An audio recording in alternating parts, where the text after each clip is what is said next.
हाँ जी दोस्तों, तो कैसे हो क्लास 10th वाले बच्चे। देखिए आपका सोशल साइंस का पेपर जैसा भी गया है, अच्छा खराब, उसको लेकर आपको ज़्यादा टेंशन नहीं लेना है, क्योंकि अब जो आपका नेक्स्ट 2 मेजर सब्जेक्ट है वो है साइंस एंड मैथ्स। उस पर आपको अपना 100% एफर्ट्स को डालना है। तो सोशल साइंस में क्या हुआ क्या नहीं हुआ उसको भूल जाइए, सीधा हम लोग अब कहाँ चलेंगे, साइंस के पेपर की प्रिपरेशन में। तो प्यारे बच्चों, जैसा कि हमारे पास टाइम बिल्कुल ना के बराबर है, इसलिए मैं आपका टाइम वेस्ट बिल्कुल भी नहीं करते हुए टाइम प्रिसाइज वीडियो लेकर आ चुका हूं। और आज की वीडियो में जो क्लास 10th का साइंस जिसका पेपर 2 दिसंबर को है, उसका जो केमिस्ट्री वाला सेक्शन है उसका मोस्ट इंपॉर्टेंट एमसीक्यूज जो आपको आपके 2 दिसंबर वाले पेपर में देखने को मिलेंगे, वैसा क्वेश्चन मैं लेकर आ चुका हूं। और ये वीडियो टाइम प्रिसाइज है। और मैं आपको ये भी बता दूं कि सोशल साइंस में डायरेक्ट तो अराउंड 25 क्वेश्चन हमारे लेक्चर से उठ के आए थे। आप समझ सकते हैं कि 25% क्वेश्चन डायरेक्ट, यानी कि वर्ड भी चेंज नहीं था। तो ये कितना ज़्यादा इंपॉर्टेंट है, आप सभी को हमारे वीडियो को ध्यान से फॉलो करना। तो उसी चीज़ को ध्यान में रखते हुए complete chemistry, chemical reaction and equation, acid basis and salt and आपका मेटल्स एंड नॉन मेटल्स, ये तीनों चैप्टर का कुछ मोस्ट इंपॉर्टेंट एमसीक्यूज में लेकर आ चुका हूँ। तो वीडियो बहुत ज़्यादा इंपॉर्टेंट है। ऐसा सा क्वेश्चन मैंने पिकअप किया जो एनसीईआरटी के लाइन बाय लाइन से है, कुछ एनसीईआरटी एग्जाम्पलर के। इसमें बहुत सारे क्वेश्चन पास्ट ईयर के मोस्ट रिपीटेड क्वेश्चन है और वैसे क्वेश्चन है जो आपको आपके 2 दिसंबर वाले पेपर में देखने को मिलेगा। तो बिना टाइम वेस्ट किए हम लोग पहला वाला chapter chemical reaction and equation से हमारा पहला क्वेश्चन स्टार्ट करते हैं। तो ये वाला चैप्टर आए और आपका बैलेंसिंग वाला क्वेश्चन ना आए, ऐसा तो हो ही नहीं सकता। तो सबसे पहले क्या बोला गया, identify x and y in the following reaction. प्यारे बच्चों ध्यान रखिएगा दो चीज की। सबसे पहले आप लोग लाइव चैट में जरूर बताइएगा कि आपको करेक्ट कौन सा ऑप्शन लगता है। साथ साथ मेरे आंसर देने से पहले आप लोग करेक्ट ऑप्शन को गेस जरूर कीजिएगा। और वीडियो देखने से पहले दबा कर लाइक कर दीजिए, चैनल को सब्सक्राइब जरूर कर दीजिएगा। तो यहाँ पर क्या बोल रहा है, ये वाला एक्स देख पा रहे हैं और ये वाला वाई देख पा रहे हैं। ये आपको क्या बोला जा रहा है कि क्या होगा, तो यानी कि बैलेंस करने के लिए बोल रहा है, सिंपल। तो देखिए एक्स, तो यहाँ पर हाइड्रोजन कितना है और यहाँ पर हाइड्रोजन कहाँ गया, यहाँ पर हाइड्रोजन नहीं है, ये सभी नीचे है। तो ध्यान रखिएगा यहाँ पर हाइड्रोजन कितना है, 4 है। तो एक्स में यहाँ पर क्या हाइड्रोजन दिख रहा है ना, तो अगर एक्स 4 होगा तो हाइड्रोजन भी 4 हो जाएगा, यानी कि बैलेंस हो जाएगा। तो भाई हमारा एक्स तो 4 होना चाहिए। तो कौन सा ऑप्शन दिख रहा है, ऑप्शन ए, ऑप्शन डी दिख रहा है, ऑप्शन बी और ऑप्शन सी तो हमारा गलत हो गया। अब बताना आपको कि वाई क्या होगा। तो वाई देखिए, वाई मतलब क्या, यहाँ पर नाइट्रोजन, तो यहाँ पर एक नाइट्रोजन है, यहाँ पर वाई क्या होगा, तो ये जो इसके बराबर हो जाएगा। तो देखिए यहाँ पर नाइट्रोजन कितना, एक्स हमारा 4 आया, तो नाइट्रोजन इधर हमारा 4 है, तो इधर नाइट्रोजन कितना होना चाहिए, 4 होना चाहिए, ऑब्वियस ही बात है। तो यहाँ पर एन और यहाँ पर 2 दिख रहा है ब्रैकेट के बाहर, यहाँ मतलब क्या हो गया कि यहाँ पर नाइट्रोजन 2 है, तो यहाँ पर नाइट्रोजन 2 होना चाहिए, तभी तो 4 होगा। यानी कि वाई अगर 2 होगा तो हमारा बैलेंस हो जाएगा। तो यानी कि x4 y2 अगर ऐसा होता है तो हमारा ये वाला रिएक्शन क्या कहलाएगा, बैलेंस केमिकल इक्वेशन कहलाएगा। तो क्या बात क्लियर है, बैलेंसिंग में तो किसी को प्रॉब्लम नहीं है। पहले प्रॉब्लम हो सकता था, बट अब ऑप्शन दिया हुआ है तो भाई ऑप्शन रख के चेक कर लीजिए क्या जाता है। तो क्या हो जाएगा, हमारा ए वाला करेक्ट हो जाएगा। पहले चैप्टर से जो सेकंड वाला क्वेश्चन है उसमें क्या बोला गया है कि Fe2O3 प्लस Al2Al इसको हीट करेंगे तो Fe प्लस Al2O3 देगा। ये आपका बैलेंस कर लीजिएगा, बैलेंस वैसे किया हुआ है, बैलेंस को भी ध्यान नहीं दीजिए। बोल रहा है कि ये displacement, thermal decomposition, double displacement या फिर न्यूट्रलाइजेशन रिएक्शन है। तो कौन सा रिएक्शन जल्दी बताइए। देखिए आपको यहाँ पर अगर एक फॉर्मेट ध्यान में रख लीजिए और लिए ना तो आपको याद रहेगा। सबसे पहले कॉम्बिनेशन, कॉम्बिनेशन मतलब क्या होता है, कॉम्बिनेशन रिएक्शन यानी कि नाम से क्लियर, कॉम्बिनेशन यानी कि कुछ कंबाइन हो रहा है, यानी कि x प्लस वाई मिलके अगर z बनाएगा तो इसको हम लोग कॉम्बिनेशन रिएक्शन बोलेंगे। उसके बाद क्या होता है डीकंपोजिशन, यानी डीकंपोजिशन यानी कि टूट रहा है। तो क्या हो जाएगा, अगर आपका z अगर x प्लस वाई में ब्रेक हो रहा है तो इसको क्या बोलेंगे, डीकंपोजिशन बोलेंगे। डिस्प्लेसमेंट क्या होता है, मैंने कैसे याद किया है, डिस्प्लेसमेंट रिएक्शन में क्या होता है कि आपका x प्लस वाई जेड अगर ऐसा रहेगा और ये आपका वाई प्लस जेड एक्स देगा, तो ये मैंने इस तरीके से याद किया था, तो इसको मैं क्या बोलूंगा, डिस्प्लेसमेंट बोलूंगा। मतलब क्या हो गया, यहाँ पर एक्स कोई एलिमेंट है, वो हमारा वाई और जेड यानी कि दो एलिमेंट से ऐसा कंपाउंड जो दो एलिमेंट से मिलके बना है उससे रिएक्ट कर रहा है। यानी क्या होगा, देखिए यहाँ पर एक्स क्या हो जाएगा, एल है, और वाई जेड क्या हो जाएगा, वाई हमारा एफ ई है, और जेड क्या हो जाएगा, ओ थ्री है। बन क्या रहा, वाई यानी कि हमारा एफ ई बन रहा है, और उसके बाद जेड एक्स यानी कि Al2O3 बन रहा है। तो यस, ये हमारा क्या है, डिस्प्लेसमेंट रिएक्शन है, यानी ऑप्शन बी हमारा क्या हो जाएगा, करेक्ट हो जाएगा। डबल डिस्प्लेसमेंट मैंने ऐसे याद किया था कि आपका एक्स वाई प्लस अगर पी क्यू रिएक्ट करके अगर आपका x p plus y q दे रहा है ना, तो ये आपका डबल डिस्प्लेसमेंट होता है। ये बात को ध्यान में रखिएगा। फिलहाल हमारा क्या हो जाएगा, डिस्प्लेसमेंट, यानी कि ऑप्शन बी करेक्ट होगा। Next question number 3, the following reaction is a type of dash reaction, यानी कि ऑप्शन देखिए ये रिएक्शन है, ऑक्सीडेशन, रिडक्शन, रिडक्स, ये सब आपसे पूछा गया है। तो आपको बताना कि ये आपका कौन सा टाइप ऑफ रिएक्शन है। तो सबसे पहले देखिए आपका क्या बोल रहा है, PbO प्लस H2। तो बताइए ये क्या हो रहा है, Pb प्लस H2O बन रहा है। तो अब आपको दिमाग लगाना, दिमाग कैसे लगाना बताइए। दिमाग आपको ऐसे लगाना कि यहाँ पर देखिए, यहाँ पर PbO हमारा क्या बन रहा है, Pb में कन्वर्ट हो रहा है, यानी क्या हो गया, ऑक्सीजन का रिमूवल हो रहा है। तो रिमूवल ऑफ ऑक्सीजन क्या होता है, ये आपका रिमूवल ऑफ ऑक्सीजन यानी कि रिडक्शन होता है। यस, लॉस ऑफ इलेक्ट्रॉन भी ऑक्सीडेशन होता है, और एडिशन ऑफ ऑक्सीजन आपका क्या होता है, एंड रिडक्शन, एंड आपका रिमूवल ऑफ हाइड्रोजन ये आपका ऑक्सीडेशन होता है। रिडक्शन क्या होता है, removal of oxygen and addition of hydrogen ये हमारा रिडक्शन होता है, या फिर गेन ऑफ इलेक्ट्रॉन भी रिडक्शन होता है। तो प्यारे बच्चों यहाँ पर देखिए PbO से Pb बन रहा है, यानी क्या हुआ, ऑक्सीजन गायब हो गया। ऑक्सीजन गायब हुआ मतलब क्या हो गया, रिमूवल ऑफ ऑक्सीजन, यानी क्या हो गया, रिडक्शन हो गया। तो यानी कि भाई बी तो सही है। अब देखिए यहाँ पर H2 है, वो हमारा H2O में कन्वर्ट हो रहा है, यानी क्या हो गया, हाइड्रोजन में हमारा ऑक्सीजन ऐड हो रहा है, यानी क्या हो गया, एडिशन ऑफ ऑक्सीजन हो गया। तो एडिशन ऑफ ऑक्सीजन क्या होता है, ऑक्सीडेशन होता है, यानी क्या हो जाएगा, ऑक्सीडेशन भी सही है, रिडक्शन भी सही, यानी क्या हो गया, दोनों सही है, यानी कि रेडॉक्स रिएक्शन है, यानी ऑप्शन सी हमारा करेक्ट होगा। तो आइए प्यारे बच्चों, मेरा जो एक एक बताया हुआ कॉन्सेप्ट है वो आपको अच्छे तरीके समझ में आ रहा होगा। नेक्स्ट क्वेश्चन 2020 का क्वेश्चन बहुत बार सीबीएसई में पूछा गया, लर्न करने वाला क्वेश्चन है। The process of expiration is, ध्यान रखना है यहाँ पर एनर्जी का रिलीज होता है, एक्सोथर्मिक एंड ऑक्सीडेशन। यस, ये हमारा ऑप्शन नंबर ए होता है। ये ध्यान में रखिएगा, अभी आपके सिलेबस में ये तो नहीं है कि कैसे क्यों कहा है, बट ये ध्यान रखिएगा कि जो एक्सपिरेशन है वो ऑक्सीडेशन होता है एंड एक्सोथर्मिक रिएक्शन होता है। एनसीईआरटी का एक लाइन में गिवन है, इसको आपको ध्यान में रखना है। Expiration is oxidation exothermic reaction both ये होता है। क्या बात क्लियर है? ये सर जी बात क्लियर समझ में आ रहा है? ये सर जी समझ में आ रहा है।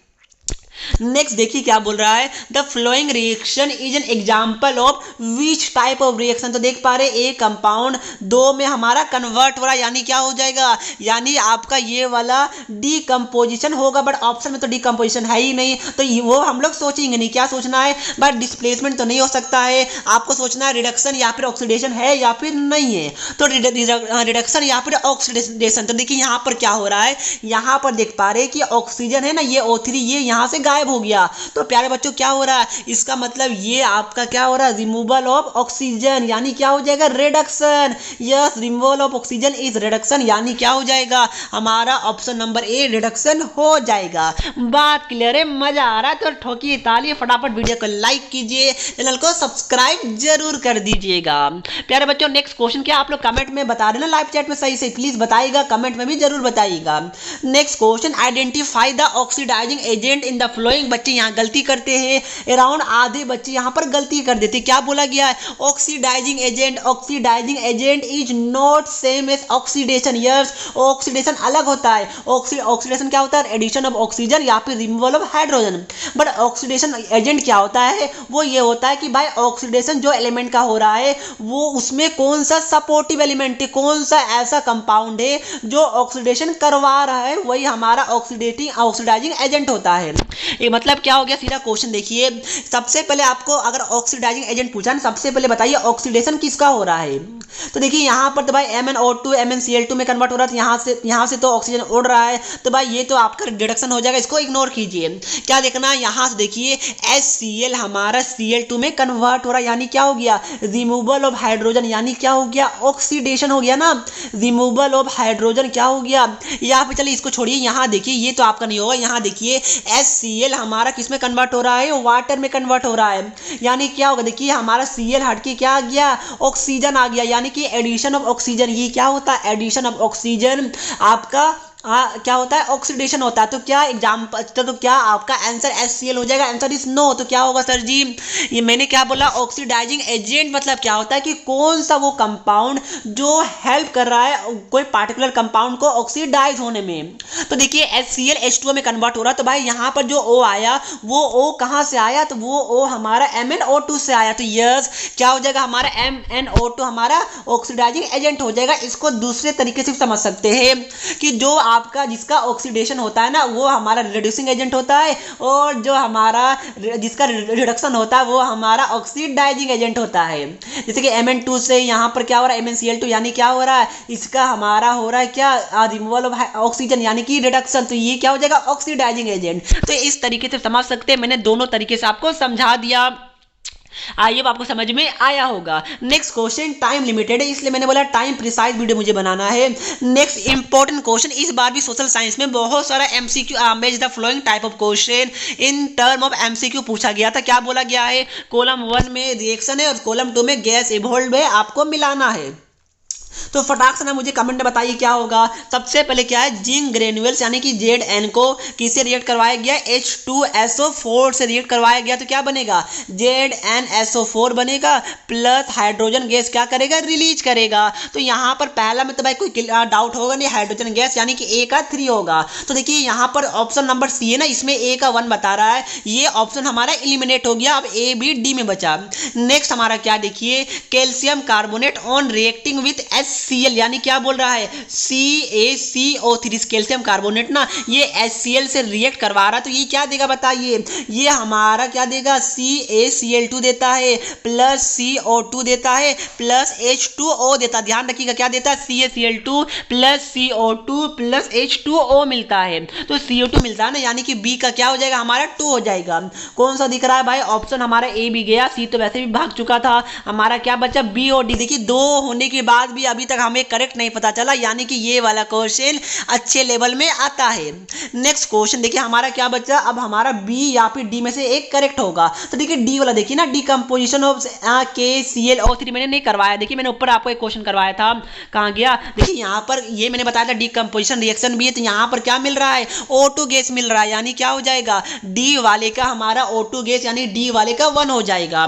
तो D वाले का 1 आपको कहाँ दिख रहा है, B और D में, मुझे तो D में दिख रहा है, यानी क्या हो जाएगा हमारा इस वाले क्वेश्चन का 7th वाला है, इसका D वाला करेक्ट होगा। देखिए वीडियो लेंदी हो जाता है, बट क्या करें, मुझे एक्सप्लेन करना ना, मैं ऐसे 1 का A 2 का भी ऐसे बता दूंगा तो समझ ही नहीं आएगा, तो जब तक कॉन्सेप्ट समझ में नहीं आएगा तब तक बच्चे को पता ही नहीं चलेगा। Next question, carbon dioxide gas यानी कि CO2 burns with a pop sound when a burning candle is brought near it, no, गलत है, ट्रू या फॉल्स, बताइए जल्दी बताइए भाई। आपको पता होगा कहाँ, CO2 गैस नहीं, CO2 gas pop sound produce नहीं करता कैंडल को बर्न करने के टाइम में, क्या करता है, हाइड्रोजन गैस। यस, तो ये तो हमारा गलत हो गया, तो क्या हो जाएगा, ये फॉल्स है। यस, तो हमारा क्या हो जाएगा, ऑप्शन नंबर बी हमारा करेक्ट हो जाएगा। हाइड्रोजन गैस रहता तो पॉप साउंड वाला सही रहता। प्लीज ध्यान रखिएगा, आपको याद रहता है अरे भाई कोई तो गैस था, हाँ सही होगा, गलत है, फॉल्स होगा। क्यों, क्योंकि आपका हाइड्रोजन गैस पॉप साउंड को क्या करता है, हाइड्रोजन गैस को जलाने में पॉप साउंड प्रोड्यूस होता है। प्लीज ध्यान में रखिएगा, ये वाला क्वेश्चन इंपॉर्टेंट है, पास्ट ईयर में पूछा जा चुका है। नेक्स्ट टाइम लिमिटेड है ना, इसलिए next question, the factors responsible for the corrosion are oxygen, moisture, carbon dioxide, water, heat, acid या ऑल ऑफ अबव, जल्दी बताइए क्या हो जाएगा, option D all of above, ये सभी फैक्टर कोरोजन के लिए रिस्पॉन्सिबल है। नेक्स्ट क्वेश्चन, ये वाला क्वेश्चन ना बच्चे को कंफ्यूजन होता है, हीटिंग ऑफ लाइमस्टोन, तो सबसे पहले बच्चों ने फॉर्मूला ही नहीं पता है, लाइमस्टोन का फॉर्मूला आपको पता होना चाहिए, calcium carbonate. Yes, calcium carbonate का नाम ही है लाइमस्टोन। तो ये अगर हम क्या बोल रहा है, इसको हीट किया जाए तो क्या प्रोड्यूस होता है, आपका CaO प्लस आपका CO2 प्रोड्यूस होता है, ठीक है ना प्यारे बच्चों। तो ये जो CaO है इसको बोलते हैं हम लोग क्विक लाइम। तो यस, अगर हम लोग यहाँ पर लाइम स्टोन को अगर हीट करते हैं तो हमें CaO यानी कि कैल्शियम ऑक्साइड यानी कि क्विक लाइम मिलता है। सर ये सिलिकेट लाइम क्या होता है? सिलिकेट लाइम यानी कि कार्बन हाइड्रोक्साइड सिलिकेट लाइम होता है, ये बात को ध्यान में रखिएगा। इस वाले क्वेश्चन का correct answer option number B हो जाएगा। तो प्यारे बच्चों ये था हमारा all about chapter number 1 chemical reaction and equation. अब हम लोग कहाँ चलते हैं? चैप्टर नंबर 2 यानी कि एसिड बेसिस एंड सोल्ट। तो आर यू रेडी गाइस? क्या जोश है? ये मजा आ रहा है? मजा आ रहा है तो फटाफट वीडियो को लाइक कर दीजिए और फटाफट चैनल को सब्सक्राइब कर दीजिए हमारे एफर्ट के लिए। तो सीधा चलते हैं chapter 2 acid basis and salt. NCERT exemplar से स्टार्ट करते हैं। पहला question, which of the following acids is present in सोर मिल्क? या सोर मिल्क के अंदर कौन सा एसिड प्रेजेंट रहता है? Glycolic acid, oxalic acid, lactic acid या फिर सिट्रिक एसिड? जल्दी बताइए, जल्दी, fast fast fast. Yes sir ji, ABCD जल्दी बताइए। तो आंसर क्या हो जाएगा? Lactic acid. तो कहाँ है lactic acid? Option number c हमारा करेक्ट होगा, प्लीज ध्यान में रखिएगा। नेक्स्ट क्वेश्चन माफी चाहूंगा। नेक्स्ट क्वेश्चन इंपॉर्टेंट क्वेश्चन कि आपको क्या बोल रहा है, कॉलम 1 कॉलम 2 वापस से एसिड वाला क्वेश्चन है, आपको मैच करना है। तो बताइए, हम लोग इस बार क्या करेंगे ना, कॉलम 2 से कॉलम 1 में जाएंगे क्योंकि बच्चे को उल्टा याद होता है। तो टोमेटो के अंदर कौन सा एसिड होता है बताइए? तो टोमेटो के अंदर ना ऑक्जेलिक एसिड होता है, यानी क्या हो जाएगा? यानी कि हमारा जो डी वाला ना इसका टोमेटो हो जाएगा। तो डी का 1 कहाँ दिख रहा है भाई? ये भी गया, ये भी गया, ये भी गया। यस, देखिए आपको टोमेटो का अगर पता होता ऑक्जेलिक एसिड होता तो भाई एक ऑप्शन ही बचा, ऑप्शन नंबर डी, ये हमारा क्या हो जाएगा? करेक्ट हो जाएगा। बाकी देख लीजिए, देखना है तो जो आपका लैक्टिक एसिड है, ध्यान रखिएगा जो कर्ड है उसमें लैक्टिक एसिड रहता है। उसके बाद जो आपका ऑरेंजेस है ना उसमें सिट्रिक एसिड रहता है। उसके बाद जो एसिटिक एसिड है ना उसमें क्या रहता है? विनेगर। और ऑक्जेलिक एसिड का टोमेटो मैंने बता ही लिया, यानी कि ऑप्शन नंबर डी हमारा करेक्ट होगा। नेक्स्ट क्वेश्चन, इंपॉर्टेंट क्वेश्चन पूछा गया है question, when dilute sulphuric acid. ध्यान रखिए कुछ भी आपको वर्ड में दिखे ना फटाक से ना इसको रिएक्शन में कन्वर्ट कीजिए। तो डाइल्यूट क्या है? सल्फ्यूरिक एसिड, यानी सल्फ्यूरिक एसिड क्या होता है? H2SO4। डाइल्यूट मतलब पता होगा ना, डाइल्यूट और कंसंट्रेटेड मतलब डाइल्यूट यानी कि पानी का मात्रा ज्यादा है एसिड में, कंसंट्रेटेड यानी कि आपका पानी ना के बराबर है, एसिड आपका मतलब प्योर है या फिर ज्यादा है, वो रिस्की होता है वो आपको लैब में बहुत कम मिलता होगा अगर आप लोग लैब गए होंगे। तो ये तो आपको पता होना चाहिए, डाइल्यूट मतलब कि एसिड में पानी ज्यादा है, ये आपको पता होना चाहिए। और ये डाइल्यूट एसिड ही आपके लिए सेफ होता है और यही आपको एक्सपेरिमेंट करने के लिए दिया जाता है। तो डाइल्यूट सल्फ्यूरिक एसिड यानी कि H2SO4, जब आपका आयरन सल्फाइड यानी क्या हो गया?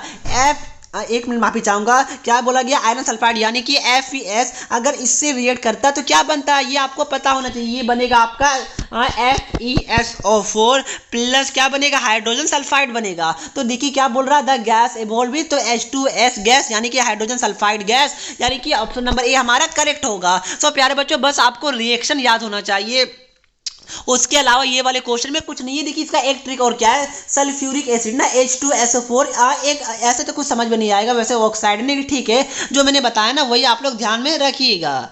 नेक्स्ट क्वेश्चन क्या है कि बेकिंग, ये देखिए 2020 का डायरेक्ट क्वेश्चन है, baking soda is a mixture of. Yes 2020 का क्वेश्चन, बताइए बेकिंग सोडा किससे किससे मिलकर बनता है? क्या आपको पता है? पता है तो भाई फटाफट आंसर दीजिए, नहीं पता है तो भाई मैं कहाँ जा रहा हूँ। तो ध्यान रखिएगा आपका सोडियम क्या होता है बताइए? सोडियम हाइड्रोजन कार्बोनेट यानी कि NaHCO3 प्लस आपका टर्टरिक एसिड, जिसका फॉर्मूला क्या होता है आपको नहीं पता होगा, मैं बता देता हूँ C4H6O6, ये आपका टर्टरिक एसिड का फॉर्मूला होता है। आपको ध्यान ये रखना है कि जो बेकिंग सोडा है ना ये mixture of sodium hydrogen carbonate and tartaric acid का मिक्सचर होता है, यानी कि ऑप्शन नंबर सी हमारा क्या हो जाएगा? करेक्ट हो जाएगा। क्या सिंपल है, बच्चे को मजा आ रहा है? ये सर जी मजा तो आ रहा है, बट हाँ थोड़ा हार्ड भी लग रहा है, बट कोई बात नहीं, मजा तो आ ही रहा है।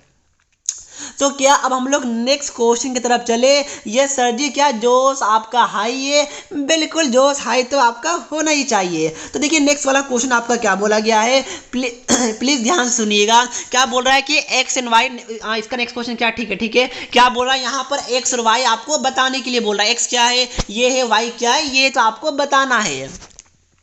तो सबसे पहले थोड़ा सा आप लोग ना थोड़ा ध्यान दीजिए, क्या बोल रहा है यहाँ पर, बोल ये रहा है कि Ca यानी कि कैल्शियम हाइड्रोक्साइड आपका X के साथ रिएक्ट कर रहा है तो Cl2 बन रहा है, यानी कि Cl तो होना चाहिए भाई X, तभी तो हमारा Cl2 बनेगा। तो Cl हमारा A में भी है, B में भी है, C में तो Cl नहीं है, D में भी नहीं, यानी क्या हो गया, यानी कि भाई C और D तो हमारा गया, क्या हुआ, गया, टाटा बाय बाय तो हो गया। ठीक है ना प्यारे बच्चों। अब देखिए अब आपका नेक्स्ट चीज क्या है कि आपका भाई अब होगा A होगा या फिर B होगा, आप कैसे जज कीजिएगा। तो कैल्शियम हाइड्रोक्साइड को NH4Cl से हम लोग रिएक्ट करवाते हैं तो CaCl2 बना रहा है, NH3 बना रहा है, आपको क्या बोल रहा है, Y क्या होगा, ऑप्शन क्या बचा हमारा, ऑक्सीजन बचा या फिर हाइड्रोजन बचा, बताइए जल्दी बताइए क्या होगा, जल्दी जल्दी मैं कमेंट आपका देख रहा हूं। तो क्या होगा प्यारे बच्चों, हमारा करेक्ट होगा, जो बच्चे भी लिख रहे बहुत सारे कि H2O यानी कि वाटर, यानी क्या हो जाएगा, X हमारा NH4Cl, Y वाटर, यानी कि ऑप्शन नंबर बी हमारा क्या हो जाएगा, करेक्ट हो जाएगा।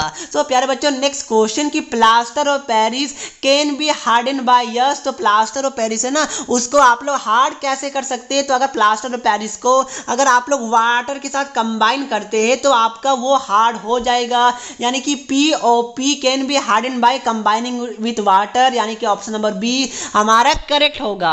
तो दोस्तों ये था हमारा एसिड बेसिस एंड सॉल्ट्स का कुछ मोस्ट एक्सपेक्टेड क्वेश्चन जो आपको आपके 2 दिसंबर वाले पेपर में देखने को मिलेगा। अब क्या हम लोग अब नेक्स्ट चैप्टर यानी कि मेटल्स एंड नॉन मेटल्स की चैप्टर की तरफ चले। यस सर जी बिल्कुल, चलिए we all are ready, very good. But उससे पहले फटाफट वीडियो को लाइक करके चैनल को सब्सक्राइब कर दीजिएगा। देखिए पहला क्वेश्चन कि aluminium is use for making cooking utensils, aluminium को कुकिंग यूटेंसिल्स के लिए बनाया जाता है, यूज किया जाता है ये चीज को बनाने के लिए। नेक्स्ट क्या बोल रहा है कि which of the following properties of aluminium are responsible for the same, NCERT exemplar का बेहतरीन क्वेश्चन है। तो देखिए एल्यूमिनियम का कुछ प्रॉपर्टीज होता है जैसे कि good thermal properties, good electrical conductivity, ductility, high melting point, ये सभी क्या होता है, ये आपका एल्यूमिनियम का प्रॉपर्टीज होता है। बट पूछा गया है कि एल्यूमिनियम को कुकिंग यूटेंसिल बनाने के लिए यूज किया जाता है, तो ये चारों में से ऐसा कौन सा 2 प्रॉपर्टी ऑप्शन के हिसाब से जो आपका एल्यूमिनियम का प्रॉपर्टीज तो है ही बट उसके साथ साथ कुकिंग के यूटेंसिल बनाने में काम में लाया जाता है, बताइए कौन सा होगा। तो प्यारे बच्चों चारों प्रॉपर्टी एल्यूमिनियम का है नो डाउट, बट जो आपका पहला वाला है good thermal conductivity and high melting point, ये दोनों प्रॉपर्टी एल्यूमिनियम का होता है, इसलिए जो कुकिंग यूटेंसिल है उसको बनाने में एल्यूमिनियम का यूज किया जाता है, यानी कि ऑप्शन नंबर डी 1 और 4 करेक्ट हो जाएगा। देखिए एल्यूमिनियम डक्टाइल होता है, उसके कारण वो गुड इलेक्ट्रिकल कंडक्टिविटी भी होता है, बट वो जो ये वाला प्रॉपर्टी है ना एल्यूमिनियम का, ये कुकिंग यूटेंसिल के लिए यूजफुल नहीं होता, यानी कि good thermal conductivity and high melting point, ये आपका जो कुकिंग यूटेंसिल्स थे उसको बनाने में एल्यूमिनियम का प्रॉपर्टी हेल्प करता है, ऑप्शन डी हमारा करेक्ट होगा। हॉट क्वेश्चन था, बेहतरीन क्वेश्चन था, आई होप ये वाला क्वेश्चन आप ध्यान में रखिएगा। नेक्स्ट लॉलीपॉप वाला question, the only metal which is liquid at room temperature, वाले भाई ये तो आपने बचपन से पढ़ा होगा, टीचर रटाते आपको, मैं भी रटा रहा हूं, बताइए क्या होगा, जल्दी बताइए। ऑप्शन नंबर क्या होगा, सी यानी कि मरकरी। यस मरकरी एक ऐसा मेटल है, ओनली मेटल है जो लिक्विड होता है रूम टेम्परेचर में, यानी ऑप्शन सी हमारा करेक्ट होगा।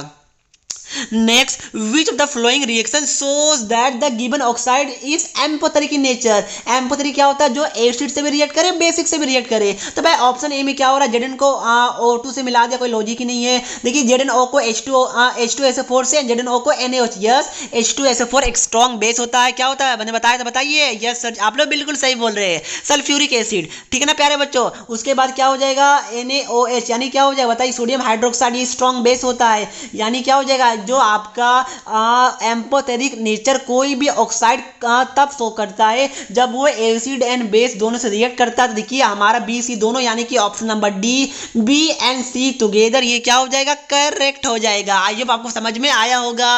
Next question match the flowing question है, कॉलम 1 में आपका एलिमेंट है, कॉलम 2 में उसका प्रॉपर्टी है, तो आपको बताना है। तो सबसे पहले बताइए आयोडीन, आयोडीन क्या होता है, लिक्विड मेटल है, लिक्विड नॉन मेटल है, या फिर आपका आपका क्या है, लस्ट्रस है या फिर हार्ड सब्सटेंस है। देखिए हार्ड सब्सटेंस तो आपको पता होना चाहिए, जो डायमंड होता है ना, जो डी वाला, डी का डायमंड यानी कि जो डायमंड होता है वो सबसे ज़्यादा हार्ड सब्सटेंस है। ये बात को आप लोग अच्छे से ध्यान में रखिएगा। सो प्यारे बच्चों बताइए, हार्ड सब्सटेंस डायमंड यानी डी का 4, कौन सा ऑप्शन दिख रहा है? ये गया, ये सही है भाई। देखिए एक ही ऑप्शन हमने देखा, वो हमारा करेक्ट हो गया। तो डायमंड सबसे ज़्यादा हार्ड होता है, यानी कि ऑप्शन बी हमारा करेक्ट हो गया। बाकी जो आयोडीन है वो लस्ट्रस होता है, जो आपका मरकरी है वो लिक्विड मेटल है, जो आपका ब्रोमीन है वो लिक्विड नॉन मेटल है, डायमंड हार्ड मेटल है, मैंने बता दिया हार्ड सब्सटेंस, यानी कि क्या हो जाएगा, बी वाला करेक्ट हो जाएगा।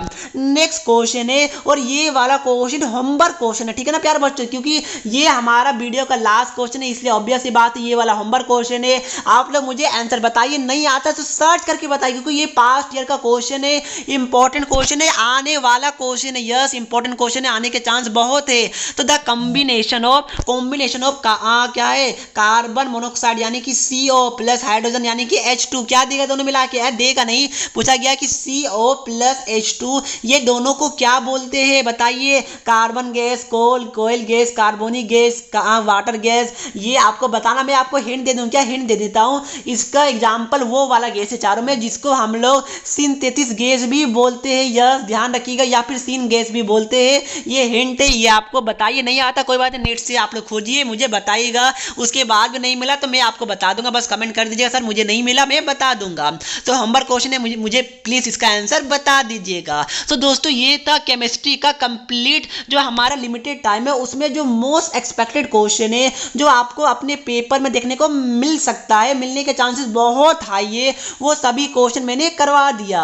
दोस्तों इस एफर्ट के लिए अगर आपको वीडियो पसंद आया, क्वेश्चन समझ में आया, एक्सप्लेनेशन समझ में आया, कॉन्सेप्ट समझ में आया, तो वीडियो को लाइक करके चैनल को सब्सक्राइब जरूर कर दीजिएगा, क्योंकि सारा क्वेश्चन इंपॉर्टेंट है एग्जाम्पलर का, कुछ पास्ट ईयर का, कुछ NCERT का, कुछ डिफरेंट रेफरेंस बुक्स का, कुछ आने वाले क्वेश्चन, सभी का मिक्सचर क्वेश्चन था। ये देखने के बाद आई होप आपको समझ में आया होगा। लाइक एंड सब्सक्राइब कर दीजिएगा, क्योंकि नेक्स्ट वीडियो हमारा फिजिक्स देन बायोलॉजी के ऊपर वन शॉट रहेगा। तो दोस्तों लिमिटेड टाइम में हमने इतना कर लिया, और भी अगर आपको कोई वीडियो चाहिए तो कमेंट करके बता दीजिएगा।